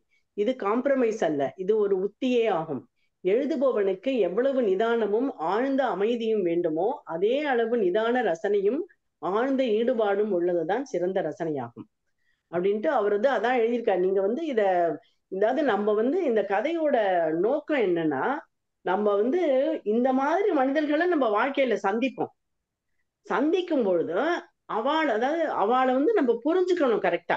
அந்த இடத்துல நின்று நம்ம அவளோட உணர்ச்சிகளை நம்ம புரிஞ்சுக்கணும். அப்போ அதை புரிஞ்சுக்கும் போது நம்மளுடைய மனது விசாலமாகும் அப்படின்னு எழுதியிருக்காரு. இதுதான் இந்த கதையோட இதுல நான் அந்த கருணைன்னு சொன்னது அதுதான். அதாவது அவர் அக்னி பிரவேசத்துல வந்து ஒரு விதமான கருணையை அவர் வெளிப்படுத்தினார்னா, இந்த கதையில அவர் சொல்லியிருக்கிற அவரோட கருணை என்னன்னா, இந்த மாதிரி கங்கா மாதிரி சில பெண்கள் இருப்பா, பிரபு மாதிரி சில ஆண்கள் இருப்பா, கனகம் மாதிரி இருப்பா, சில பேர் மாமா மாதிரி இருப்பா. ஆனா அவளெல்லாம் ஏன் அப்படி இருக்கா அப்படிங்கறதெல்லாம் வந்து நம்ம வந்து கரெக்டா அந்த உணர்ச்சி பூர்வமா நம்ம அதை புரிஞ்சுட்டோம்னா நமக்கு வந்து நம்மளுடைய மனசு வந்து விசாலமாகும். அதாவது யார்கிட்டையும் ஜட்ஜ்மெண்டலா இருக்காதீங்கோ அப்படின்னு சொல்றாரோ என்னவோ அப்படிதான். ஆனா இதுல இருந்து ஒரே ஒரு விஷயத்துல வந்து எனக்கு என்னன்னா, இதுல கங்காவோட பாத்திர படைப்பு வந்து ஆரம்பத்துல இருந்தே அவ வந்து ரொம்ப ஒரு இன்னசென்ட்டா இருக்கா. முதல்ல இன்னசென்ட்டா இருக்கா. அப்புறம் வந்து அவ மாமாவோட அந்த மாமா அவளை குழவி கொட்டுற மாதிரி கொட்டினதுனாலயோ என்னமோ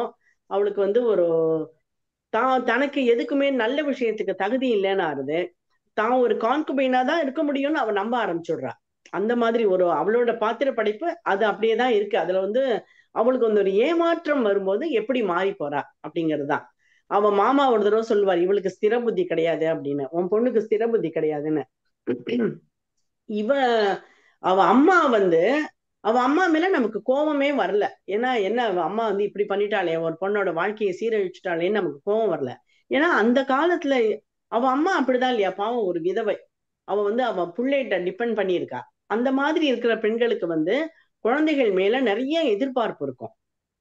அததான் அவ அம்மா. அதனால அவ அம்மா மேலேயும் நமக்கு கோபம் வரல. பிரபு இந்த இடத்துல வந்து பிரபுவை வந்து கொஞ்சம் அவர் தூக்கிட்டாரோன்னு எனக்கு தோணித்து. அது அவரையே அறியாம அவர் வந்து கொஞ்சம் குளோரிஃபை பண்ணிட்டாரோ பிரபுவோட கதாபாத்திரத்தை அப்படின்னு தோணித்து. அவன் மேலேயும் நமக்கு வந்து வருத்தம் வரல. அவன் வந்து ஒரு கனவானா இருக்கான். கனவானதான் ஃபுல்லா காமிச்சிருக்காரு அவனை.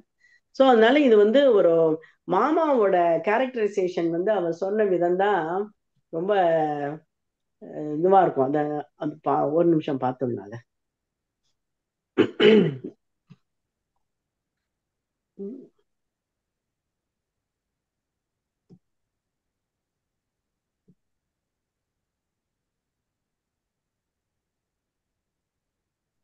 அதாவது மாமா முகம் புலிமுகம் மாதிரி இருக்கு. 2 காது மடல்லையும் கம்பி மாதிரி முறுக்கிண்டு இருக்கிற அந்த முடியும், புருவத்திலே கொத்து கொத்தா அடர்ந்திருக்கிற முடியும் அவர் பார்க்கிறதும் அசல் புலி மாதிரியே இருக்கு.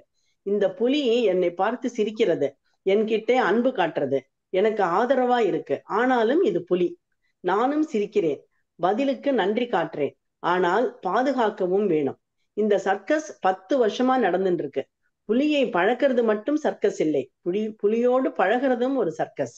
இதோ தனக்கு 70 வயசு ஆகிறதுங்கிற ஒரு போர்வைக்கு வெளியிலே பார்க்கிறவா கண்ணுக்கு ஒரு தாத்தா பேரப்பெண்ணை கொஞ்சற மாதிரி ஒரு வாத்சல்யம் காட்டிண்டு, அந்த போர்வைக்குள்ளே இந்த கிழடு எவ்வளவு போக்கிரியாய் பஸ்ஸிலே வந்து மேலே சாகிற காளியை விடவும் படுகாலியாய் காரிலே ஏத்திண்டு போனானே அவனை விடவும் உமன் ஹண்டராய் இருக்குன்னு நான் வெளியே சொல்ல முடியாது. சொன்னா என்னை பெத்தவளே என்னை நம்ப மாட்டா. ஆனாக்க என் மனசுக்கு தெரியறது, இந்த மாமா புலிக்கிட்டே எனக்கு நன்றி உணர்ச்சியும் இருக்கு, பய உணர்ச்சியும் இருக்கு. இந்த புலி நல்ல புலி, தட்டி கொடுத்து பழகி ஏறி உட்கார்ந்து சவாரி பண்ணிடணும், பலியாயிடக்கூடாது. சில நேரங்களிலே இந்த மாமா புலியாவார், அப்ப கூண்டுக்குள்ளே விட்டு கதவை மூடிடணும். சில நேரங்களிலே சில மனுஷா அப்படித்தான் இருப்பா, அவ அப்படி ஆயிடுறதுக்கு அவளா ஒரு நியாயம் வச்சிருக்கா. அதே மாதிரி நாமும் ஒரு நியாயத்தை வச்சுண்டு அவ மாதிரியே ஒரு வேஷத்தை போட்டுண்டு அந்த நேரங்களிலே அந்த மனுஷா கிட்டே இருந்து தப்பிச்சுக்கணும்.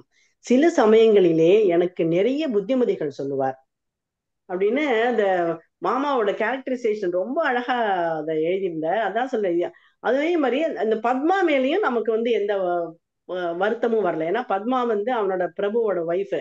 அவன் வந்து ஒரு பொறுப்பில்லாத ஒரு கணவனை கல்யாணம் பண்ணிட்டு இருக்கா. ஸோ அவனை வந்து இவன் ஆபீஸ்ல என்னதான் டைரக்டர்னு என்னதான் செக் சைன் பண்ணாலும் அன்னைக்கு ஈவினிங் எல்லா செக்கும் இவள் வீட்டுக்கு வரும். அவ கவுண்டர் சைன் பண்ணாதான் அது வந்து பாஸ் ஆகும்.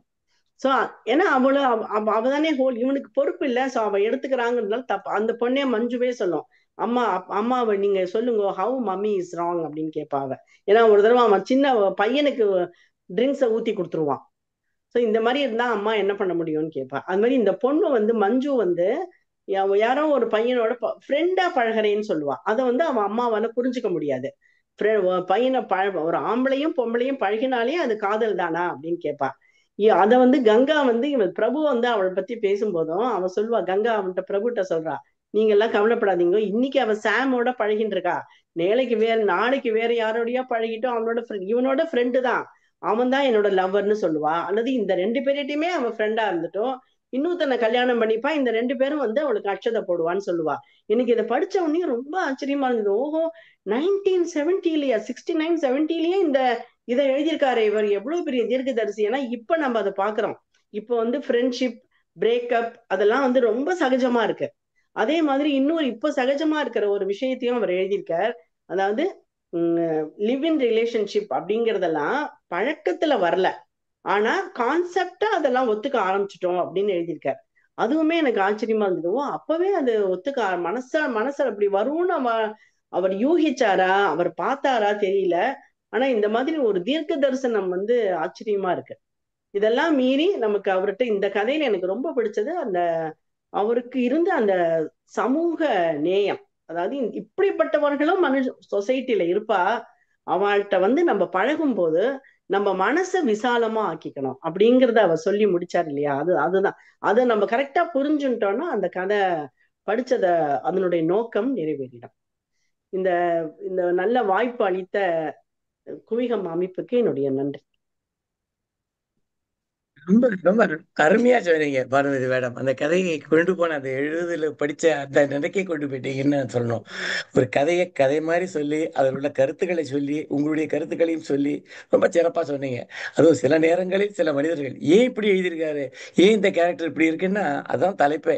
சில நேரங்களில் சில மனிதர்கள் இப்படித்தான் இருப்பார்கள், அதுக்கு எந்த விதமான எக்ஸ்பிளனேஷனும் சொல்ல முடியாதுன்னு அவர் சொன்னதை கடைசியில ராமர் சரையு நதியில போய் இறங்கி போறது யாருக்கு பிடிக்கும், யாருக்குமே பிடிக்காதுதான். ஆனா அதுதான் கதை அப்படின்னு சொல்லி ஜெயகாந்தன் ஜஸ்டிஃபை பண்ண அந்த முன்னுரையுடைய சொல்ல அதுல ஆரம்பிச்சீங்க. ஒரு விஷயமும் எழுதியிருப்பாரு முன்னுரையில. அதாவது நம்ம மனுஷா வந்து ரொம்ப நல்லவா, ராமாயணத்தை வந்து தங்களுக்கு சௌரியமான இடத்துல நிறுத்திடுவா. அந்த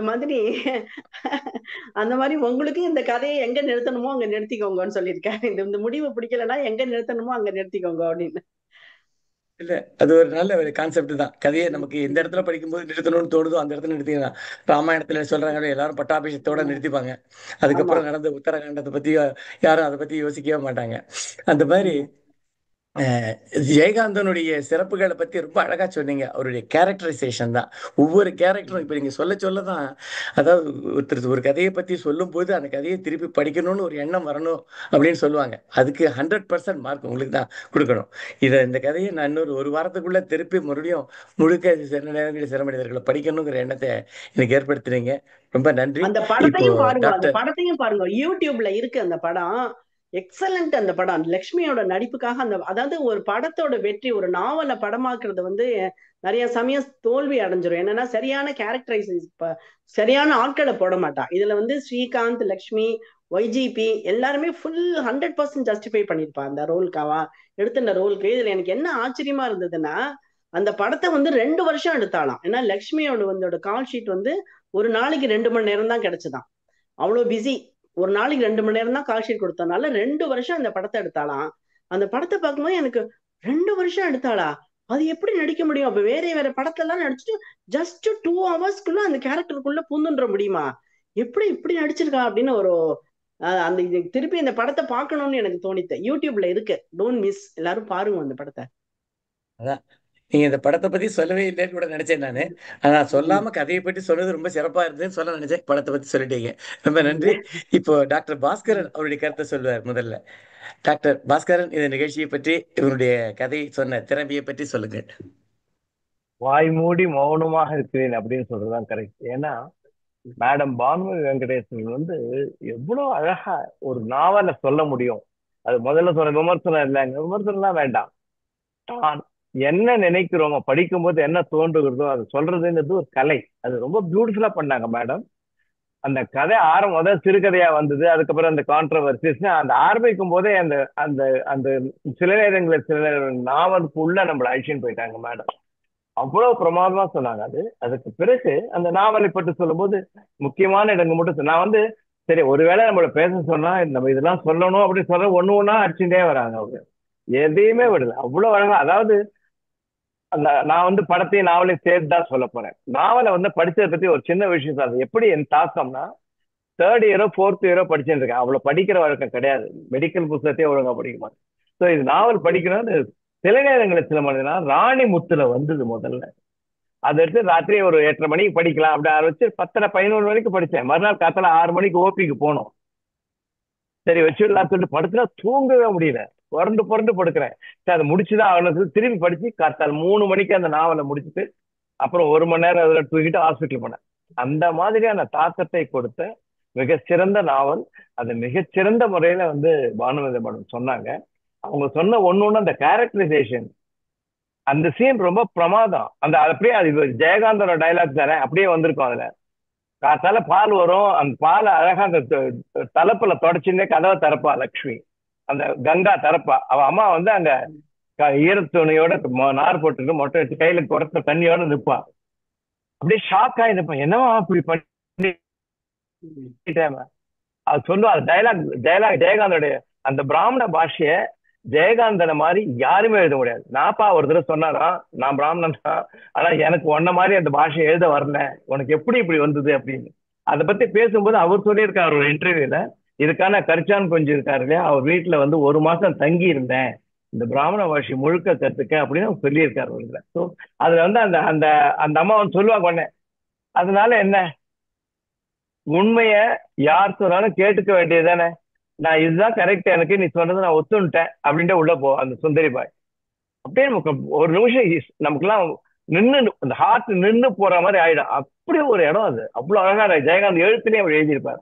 அதே மாதிரி அந்த குழந்தைகள்லாம் ரொம்ப பிடிக்கும், அதுவும் பொன் குழந்தைகள்லாம் ரொம்ப பிடிக்கும்னு ரொம்ப அலட்சியம், சர்வ அலட்சியமா எழுதியிருப்பாரு அவர். அதை படிக்கும்போது நமக்கு அப்படியே அந்த கேரக்டரைசேஷன் அவ்வளவு பியூட்டிஃபுல்லா இருக்கும்.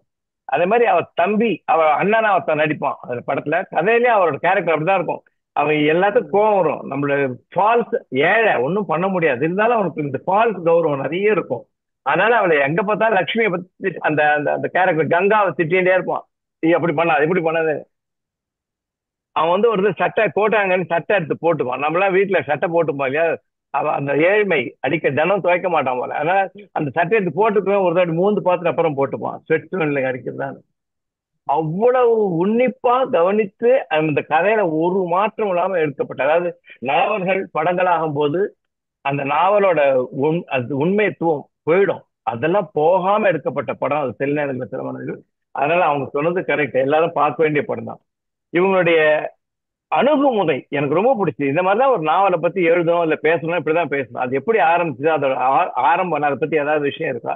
அப்புறம் அந்த நாவலை பத்தி முக்கியமான விஷயங்கள் மட்டும் சொல்லிட்டு பிறகு தன்னுடைய எண்ணங்கள் பத்தி அதை விமர்சிக்கிறது. ரொம்ப அருமையா பண்ணீங்க மேடம். இது எனக்கு தெரிஞ்ச சில நேரங்களில் சில மனிதர்கள் பத்தி பல விவாத மேடைகள், பல விஷயங்கள் படிச்சிருக்கோம். பட் அதெல்லாம் ஒட்டுமொத்தமா கலந்து ரொம்ப அழகா சொன்னீங்க.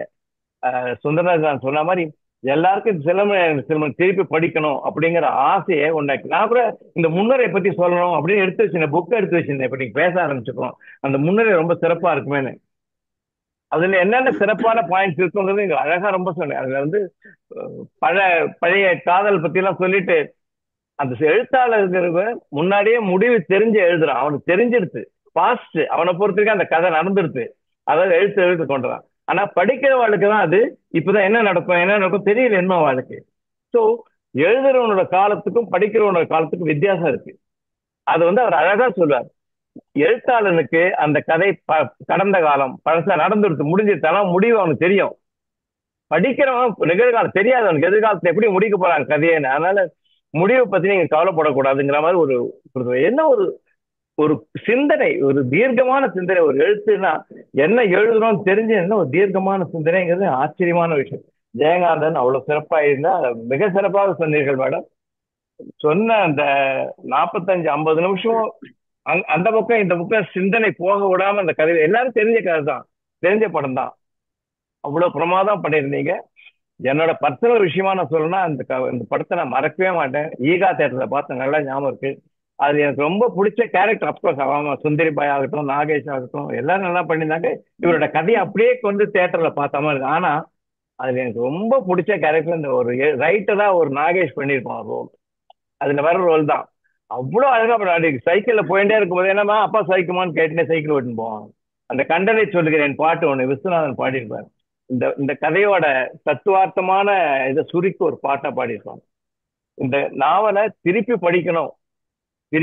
படிக்கணும் அப்படிங்கிற மாதிரி உங்களுடைய உரை இருந்தது.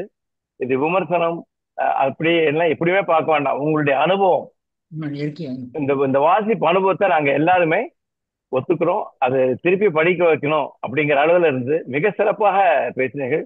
இந்த வாய்ப்புக்கு எனக்கு குவியத்துக்கு நன்றி. உங்களை எடுத்ததுக்கு திருப்பி குவியத்துக்கும் உங்களுக்கு ஒரு பாராட்டு. Thank you doctor. இப்போ எப்பவுமே திரைமறைவில் இருக்கிற நம்ம கிருபானந்தனையும் மேடைக்கு வரவழைச்சது உங்களுடைய உரை தான் சொல்லணும். அதுக்கு முக்கியமா சில நேரங்களில் சில மனிதர்கள் அவருடைய நாவல் தான் சொல்லணும். கிருபானந்தன் சில வார்த்தைகள் சொல்ல விரும்புகிறார். Kirupanandan. Bhanumathi madam, hats off, first கிளாஸாக சொன்னீங்க. ஒரு ஒவ்வொரு வாசகனும் ஒவ்வொரு ஆங்கிள் ஒவ்வொரு மாதிரி ஒரு அனுபவம் பெறுவாங்க ஒரு கதையில். முக்கியமாக என்னுடைய பாயிண்ட் என்ன அப்படின்னா, முதல் பாயிண்ட் என்னன்னா, ஜெயகாந்தன் 50 வருஷத்துக்கு இன்னைக்கு அந்த கதை எழுதினா 10 பைசாவுக்கு பிரயோஜனம் கிடையாது. 40 வருடங்களுக்கு முன்னால் எழுதினால்தான் அது கதையாகிவிட்டு மற்றவர்களால் மிகவும் தாக்கப்பட்டது. இதில் 2 விஷயம், ஒரு அருமையான விஷயம் ஒன்று சொன்னீங்க. முதல்ல காலங்கள் மாறும் என்கிற தலைப்பில் தான் எழுத ஆரம்பித்தார். 7-8 அத்தியாயங்களுக்கு அப்புறம் காலங்கள் மட்டுமல்ல தலைப்புகளும் மாறும் அப்படின்னு சொல்லிட்டு இந்த தலைப்புகளை மாற்றினார். அது ஒரு முக்கியமாக, அது ஒரு வித்தியாசமான செய்தி. இரண்டாவது, அந்த முன்னுரையில எந்த புத்தகத்துல இருக்குன்னு தெரியல, சில புத்தகங்கள் அந்த முன்னுரையில மாறி கூட இருக்கு. இவர் இந்த சில நேரங்களில் சில மனிதர்கள் எதற்காக எழுத ஆரம்பித்தார் அப்படிங்கிறது ஒரு காரணம் சொல்லுவார். அதாவது படிப்பறிவு இல்லாத ஒரு உலக அனுபவம் குறைவான ஒரு பெண், அந்த அக்னி பிரவேசத்தில் ஒரு அம்மா எடுக்கின்ற ஒரு பிராக்மேட்டிக் முடிவு இருக்கு இல்லையா, அதை கூட எடுக்க தெரியாதவங்க இது அந்த கதையை பற்றி நிறைய விமர்சனம் பண்ணாங்க. அது இல்லாமல் 2 பேர் இந்த கதையை தொடர்ந்து எழுதினார்கள்னு சொல்றார். அதில் முதல் கதையில் இதே அம்மா தண்ணி கொட்டினதுக்கப்புறம் அது வரையில் கதையில் வராத அண்ணன் கதைக்குள்ளே வருவான். வந்த உடனே இந்த மாதிரி பண்ணால் சரியாக போச்சு, அதெல்லாம் இல்லைன்னு திட்டியாகவும் சத்தம் போட்டுட்டு அவளை வா, அவளை இழுத்துட்டு போய் நேரம் நியாயம் கேட்போம், நம்ம தேடுவோம் வா அப்படின்னு அவளை போய் இழுக்க போவான். அப்போ இந்த பொண்ணு அழுதுனே ரூம் கூட போய் கதவை சாத்திக்குவோம். கதவை சாத்தினதுக்கு பிறகு கதவை அவங்க உடச்சி திறக்கும் போது உண்மையான அக்னி பிரவேசம் உண்டு நடந்து கொண்டிருந்ததுன்னு கதையை முடித்தார் ஒருத்தர். அதாவது இந்த முடிவு தப்புன்னு. இரண்டாவதாக இந்த முடிவும் தப்பு, சரியில்லை அப்படின்னு சொல்லி இன்னொரு அம்மா ஒரு கதை எழுதினாங்க. அந்த கதையில் இந்த அம்மா, இந்த பொண்ணு இதுல தப்பித்து கொண்டு வரவும் அவர் உடம்பு முழுக்க தழும்பாயிடுது, ரொம்ப அந்த தீக்கு காயங்களோட இருக்காங்க அந்த அம்மா. அப்போ இதே அந்த பிரபு அப்படி அப்புறம் தான் பேர் வருது. அவர் வந்து ஒரு இன்னொரு பெண்ணிடம் இந்த மாதிரி தகாத முறையில் நடந்து கொள்ள முயற்சிப்பதாகவும், இவ போய் அந்த அவனுக்கும் அவளுக்கும் கல்யாணம் பண்ணி வைக்கிறதா ஒரு கதை எழுதினாங்க. இதை எழுதும்போது தான் அவர் திட்டி எழுதினாரு. இதை தவிர இதுக்கப்புறம் இவரை சில நேரங்கள் சில மணி எழுதினதுக்கு அப்புறம் கங்கை எங்கே போகிறாள்னு ஒரு கதை கூட எழுதினார். ஒரு சிறுகதை, அதுக்கு 2 சீக்குவல், அதற்கு ஒரு நாவல், 2 நாவல் சீக்குவல் அப்படிங்கிற ஒரு முக்கியமான விஷயம். எனக்கு இன்னொரு தகவல் யாருக்கேனும் தெரிந்திருந்தால், 2 கதைகளில் 2வது கதை எழுதியது விமலா ரமணி என்று தெரியும். அது முதல் கதை எழுதியவர் யாருன்னு எனக்கு தெரியவில்லை. ரெக்கார்ட் சேக் யாருக்காவது தெரிஞ்சா சொல்லுங்க. இந்த கதையில முக்கியமா நீங்க ஒவ்வொரு அதுல பல சின்ன சின்ன விஷயங்கள் நிறைய நல்லா இருக்கும். அதை ஒருத்தரும் படிச்சு தான் அனுபவிக்கணும், யாரும் சொல்லி செய்ய முடியாது. முழு கதைகளையும் படிக்கும் பொழுது நமக்கு ஒரு ஆர்வம் வரும். அதுல பல விஷயங்களையும் நம்ம கத்துக்குவோம். அவர் ஜெயகாந்த், அதே மாதிரி தான் ஜெயகாந்தனை பத்தி சொல்லணும்னா அவர் 50 வருஷத்துக்கு முன்னால் எழுதியிருந்தான கதைன்னு சொன்னீங்க இல்லையா? இந்த பிரம்மோபதேசமோ இல்லாட்டா இந்த யுகசந்தியோ இன்னைக்கு கதையே கிடையாது, ஆனால் அன்று கதை. அதை வந்து முன்னால் யோசித்து எழுதியிருக்காரு, முன்னால் அவருக்கு தோணிட்டு எழுதியிருக்காருங்கிறதுக்காக. 2வது ஒரு சின்ன இன்னொரு குறிப்பு, அவர் ஏன் இந்த மாதிரி பிராமண சமூகத்தை பற்றியே நிறைய எழுதுறாரு அப்படிங்கும்போது அவர் ஒரு காரணம் சொல்லியிருந்தார். எனக்கு அவங்க மேலே மிக மரியாதை உண்டு. அதில் யாராவது தப்பாக நடக்கும்போது வர கோவம் எனக்கு ஜாஸ்தியாக இருக்குது. நம்ம நம்ம அவங்க மேலே இருக்க மரியாதை குறைய முடியாது, எவனா நடந்துட்டா கோவம் வருது. அதைத்தான் நான் கதையாக எழுதி இந்த மாதிரி அவங்க செய்யக்கூடாது என்று நான் விரும்புகிறேன் அப்படின்னு சொல்லுவேன். இதெல்லாம் சில எக்ஸ்ட்ரா இன்ஃபர்மேஷன். நன்றி, வாய்ப்புக்கு நன்றி. அவருக்கே நன்றி சொல்லிக்கொண்டார். ரொம்ப நல்லா நிறைய தகவல்கள் சொன்னார். நானும் கிருப்பமும் பேசிட்டு இருக்கும் போது இந்த கதைகளை பத்தி நிறைய தடவை இந்த தகவல் சொல்லியிருக்காரு. ரொம்ப சிறப்பா இருக்கு. அதை இன்னைக்கு நம்ம நண்பர்களோட பகிர்ந்து கொண்டது ரொம்ப அருமையான இது, சிறப்பு. இப்ப அடுத்தது இன்னும் 4 நிமிடம் தான் இருக்குது. நம்ம இன்னும் நிறைய பேர். சார் மதுவந்தி சார், நீங்க ஒரு வார்த்தை. மிக மிக அருமை பானுமதி மேடம். ஒரே ஒரு வார்த்தையில சொல்லணும்னா, இப்ப ராத்திரியே அந்த புத்தகத்தை தேடி பிடிஎஃப் இருக்கு, அதை படிச்சாகணும் போல இருக்கு. அந்த மாதிரியான ஒரு உரை. அதுதான் வந்து முக்கியம். நீங்க வந்து சாகித்ய அகாடமி நாவல் வரிசையில ஒரு நாவலை பத்தி படிச்சு உங்களோட அனுபவத்தை பகிர்ந்துக்கிறப்போ அதை எல்லாருமே படிச்சிருப்பாங்க. இதுல இல்லை படிக்காதவங்க வந்து இருக்க முடியாதுன்னு தான் நான் நினைக்கிறேன். கையில் அவர் பாஸ்கரன் வந்து புத்தகமே வச்சிருக்காரு. ரொம்ப சந்தோஷமா இருக்கு. உடனே எடுத்து படிக்கலாம். இப்போ பிடிஎஃப் தேடி எடுத்து படிக்கணும் அப்படிங்கிற மாதிரியான ஒரு உரை ரொம்ப அருமையா இருந்தது. ரொம்ப இதுதான் வேணும். நன்றி. மீனாட்சி மேடம், மீனாட்சி பாலகணேஷ், நீங்க ஒரு 1 மினிட். ஓகே, வணக்கம். வாய்ப்புக்கு எனக்கு இப்போதான் I was going to type என்னோட கருத்துக்களை, ஏன்னா டைம் கம்மியா இருக்குன்னு சொன்னதால. இது ரொம்ப ரொம்ப அருமையான கதை. எனக்கு ஞாபகம் இருக்கு, என் தங்கையும் நானும் ரொம்ப ஜெயகாந்தனோட தீவிர ரசிகைகள். அவருக்கு ஞானபீठ அவார்டு கிடைச்சப்போ நாங்க 2 பேரும் உட்காந்து அந்த அஃப்கோர்ஸ் இந்த கதை அடிக்கடி ஒரு ஃபியூ மந்த்ஸ், வருஷத்துக்கு ஒரு தடவையாவது இந்த கதையை புஸ்தகத்தை படிச்சுடுவோம். அந்த மூவியை போட்டு பார்த்தோம் 2 பேரும். We celebrated it that way. So அதை போட்டு சில நேரங்களில் சில மனிதர்களை போட்டு பார்த்தோம். அருமையான கதை, அருமையான கதைன்னா அது தொடர்ச்சியான அந்த கங்கை எங்கே போகிறாளேன்னு நீங்க படிக்கணும். யாரெல்லாம் இதை படிக்கிறீங்களோ, படிக்காதவங்க அதை படிக்கணும். நான் சில ஆண்டுகள் கழிச்சு தான் அதை படிச்சேன். அம்மா, அதுவும் அப்படியே இந்த ஜெயகாந்தன் கிட்ட எனக்கு ரொம்ப பிடிச்ச விஷயம் என்னன்னா, அப்படியே கணத்துல அரைகிற மாதிரி எழுதுவார். நமக்கெல்லாம் இது மாதிரி தெரியாம இருந்ததே, நமக்கு இந்த விஷயங்கள்லாம் பட் பட் பட் பட்னு சில பேர் சொல்லிடுவாங்க.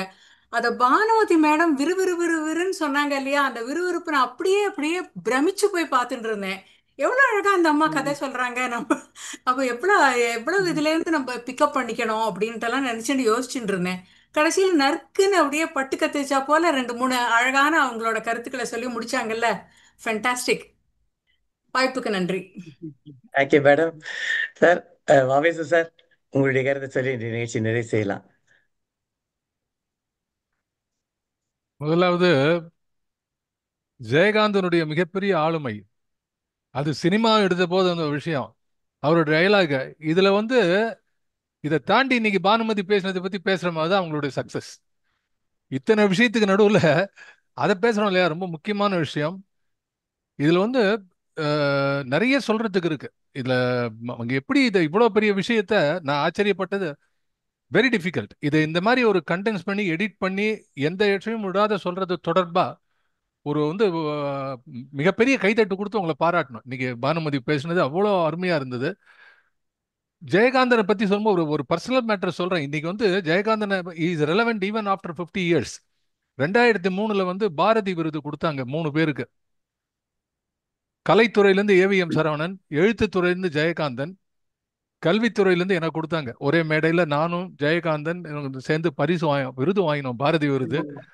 என்னுடைய கவியரங்கத்தை ஜெயகாந்தன் கேட்டிருக்கார். அவரோட நான் பழகியிருக்கேன். அவருடைய எத்தனையோ முகங்கள்ல வந்து நான் பார்த்த முகம் வந்து ரொம்ப மரியாதை கொடுத்து, அதாவது உட்காந்து நான் 2-3 நிமிஷம் தான் பேசியிருப்போம், உட்காந்துருப்போம். என் கவியரங்கம் முடிஞ்சதுக்கு அப்புறம் அவர் பேசணும். ஆனா நான் அவர் வந்த உடனே இது பண்ணி முடிச்சிடுறேன் அப்படின்னு, இல்ல இல்ல நீங்க தொடர்ந்து பேசுங்க, நான் கேட்டுட்டு அப்புறம் பண்றேன் அப்படின்னார். அப்படிப்பட்ட ஒரு மனிதர். அவருக்குள்ள இருக்கக்கூடிய அந்த அந்த யுக சந்தியெல்லாம் எவ்வளவு பேசுது. இதுல வந்து ஒண்ணு சொல்றேன். இதுல இதை ரொம்ப டிஸ்கஸ் பண்ண கதை இது அக்னி பிரவேசம். அதுல ஒருத்தர் எழுதினார், அக்னி பிரவேசத்துல வந்து முதல்ல இந்த அவங்க பேசும்போது சொன்னார், I am very happy. Bhanumathi success எங்க இருக்குன்னா அந்த அக்னி பிரவேசத்தை மிஸ் பண்ணிட்டு அவங்க எடுக்கல. நான் கூட எடுத்த உடனே சில நேரங்களில் என்ன இது எடுத்த உடனே அக்னி பிரவேசம் சொன்னாதான் இது கதை, இல்லைன்னா கதையே கிடையாது.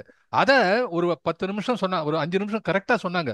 அதுல ஒரு இடத்துல சொன்னாங்க, அவங்க அவ அந்த சாக்லேட் கொடுப்பா, அது சாக்லேட் அந்த பொண்ணு வாங்கும், அது வாங்கணும். இந்த அக்னி பிரவேச கதையில என்ன ஆகும், கடைசியில பார்த்தா அதை குளிச்சு முடிச்ச அப்புறம் அந்த சாக்லேட்டை தூக்கி போடாது, அந்த சாக்லேட் பேப்பர் அந்த பொண்ணோட கையில இருக்கும். It is a leading thing to say. இந்த இந்த அகலிகை சொன்னா இல்லையா, எந்த நேரத்துல எது மயங்கிறது, எல்லாம் வெறுப்புல இருக்கா இல்லையா, அது பின்னாடி இருக்கிறது. அப்படி பார்த்தா ஒரு சின்ன மழை, அந்த மழை இந்த தொடக்கம் மழை பெய்யாத இருந்துன்னு சொன்னா அந்த பொண்ணு வீட்டுக்கு வந்திருக்கும். ரெண்டாவது வந்து அது மாதிரி இந்த இந்த வெங்கு மாமா இருக்காரு, அவர் வந்து போய் அவனை தேடு அப்படின்னு சொல்லலைன்னா இந்த திருப்பு முனையே வந்திருக்காது. சின்ன விஷயம், இல்லைன்னா போய் தேடிக்க போறது இல்லவே இல்லை. அதே மாதிரி இந்த ஆசிரியர் வந்து ஒரு மாப்பிள்ள இருக்கான் பெங்களூர்லன்னு சொல்லனா அடுத்த பிரச்சனை நகர்ந்து இருக்காது. அப்போ இத்தனை பெரிய விஷயங்களை பாக்குறது எப்படி, ஒரு செஸ் போர்ட்ல வந்து ஒரு சின்ன பான் மூலமா ராஜா ராணி எல்லாத்தையும் தூக்கி போடுற மாதிரி ஜெயகாந்த் சக்சஸ் எங்க இருக்குன்னா, அவ்வளவு பெரிய நாவல்ல அத்தனை திருப்பு முனைகளும் சாதாரண ஒரு இலை உதிர்றது போல ஒரு சின்ன விஷயம் நகர்றது. இதைத்தான் அவர் சொல்ல வர்றார்.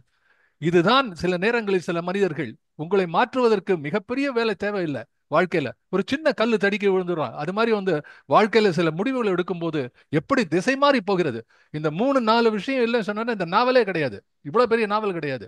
அப்படின்னா எவ்வளவு பெரிய மனுஷன் ஜெயகாந்தன். அதான் is a model forever. But today belongs not to Jayakanthan or then Lakshmi. அப்புறம் ஒய்ஜி பார்சர் எப்படி திரும்ப நடிச்சிருப்பார். ஐயோ, இந்த சபலிஸ்ட பார்த்து அவர் அப்புறம் பார்த்தாலே எல்லாம் தப்பா பார்த்தான். அவர் சாதாரணம் வந்தா கூட சார் அவர் பக்கத்துல யாரும் போக மாட்டாங்க பெண்கள், அந்த அளவு ஆயிடுது.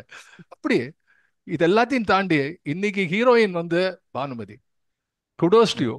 குவியத்துல வளர்த்தெடுக்கக்கூடிய நண்பர்கள், கலை உலகில் அவர்கள் ஆற்றக்கூடிய பணிகள், அதற்கான ஒரு வாய்ப்பு இது. இன்னைக்கு வந்து கிருபானந்தன் எவ்வளவு விஷயத்த சொல்றாரு. அதுல எங்கிட்ட அந்த முன்னுரை இருக்கு. நான் ஜெயகாந்தனை பத்தி தமிழ் வளர்த்த சான்றோர்ல பேசும்போது அது கூட சொல்லணும்னு நினைச்சேன். பிராமணரை பத்தி இருக்கும்போது அந்த கரிச்சான் கொஞ்சம் மட்டும் இல்ல, அவர் எழுதுறார், அவர் வாழ்ந்த போது வந்து இள வயசுல ஒரு பிராமண அக்ரஹாரத்துக்கு பிராமணர் வீட்டுக்கு எதிரில தான் இருந்தார். அந்த பிராமண வீட்டுல நடக்கக்கூடிய அத்தனை விசேஷத்துக்கு நான் உள்ள போய் உட்காந்துருப்பேன், எனக்கு அவ்வளவு அணுக்கமா அந்த சடங்கு எல்லாமே தெரியும்னு எழுதுறாரு. ஸோ இது மாதிரி பல விஷயங்கள். ஆனா இன்னைக்கு வந்து today the evening belongs to Bhanumathi forever, and Kuvigam as a basis for all of us to express ourselves. Getting back to this, உங்க சார்பில் ஒண்ணு மறுபடியும் எல்லாரும் போல நானும் சொல்றேன், மறுபடியும் ஒரு முறை இந்த படிக்கிறேன், மறுபடியும் யூடியூப்ல பாக்குறேன். நன்றி, வணக்கம். நன்றி சார், ரொம்ப அழகா சொன்னீங்க. கரெக்டா இன்னைக்கு ஹீரோயின் இவங்க தான். மன்னிக்கணும். இன்னைக்கு ரொம்ப ரொம்ப ரொம்ப அப்படியே மனசு தொடர மாதிரி இருந்தது இன்னைக்கு நிகழ்வு. ஸோ இதனுடைய நிகழ்வு, அடுத்த நிகழ்வு என்னன்னா ஒரு என் சாதனை. உங்களுக்கே தெரியும் என் சாதனையை பத்தி நம்ம என்னென்ன சொல்ல போறோம் அப்படிங்கிறது தான். ஒரு நார்மலா ஒரு உப்புமா நிகழ்ச்சியை வந்து முதல்லயே தயார் பண்ணி ஒரு உப்புமாங்கிறதுனால இது வந்து ஒரு கிச்சடி மாதிரி அழகா வரும்னு தோணுது. ஒவ்வொருக்கும் சாதாரண உப்புமானா திடீர்னு பண்றது, இது பிளான் பண்ணி பண்ற உப்புமாங்கிறதுனால கொஞ்சம் வெங்காயம் அதெல்லாம் நல்லா கரெக்டா வெட்டி போட்டு நிறைய காய்கள்லாம் போட்டு நல்லா வரும். ஏன்னா ஒவ்வொருத்தரும் அவங்களுடைய சாதனைகளை பத்தி சொல்லலான்னு இருக்காங்க. நிறைய பேர் கொடுத்துருக்காங்க. எனக்கு ஏன்னா நம்ம இருக்கிறவங்க அத்தனை பேரும் வரணும். இன்றைய சாதனையாளர் பானுமதியும் வரணும், நிறைய இந்திரநீலன், சுரேஷ், டாக்டர் மீனாட்சி எல்லாருமா வந்து அவங்களுடைய கருத்துக்களை சொல்லணும். அவங்க செஞ்ச சாதனைகளை ஒரு 5 நிமிடத்துல என்ன சாதனை உங்களுக்கு சாதனை, மற்றவர்கள் வந்து இதெல்லாம் ஒரு சாதனையான்னு கேட்கலாம். அதை பத்தியெல்லாம் நம்ம கவலை இல்லை. நம்ம சாதனை நமக்கு சாதனை. அதை பண்ணுவோம், அதை பத்தி பேசுவோம். நன்றி. மீண்டும் அடுத்த வாரம் சந்திப்போம். வணக்கம்.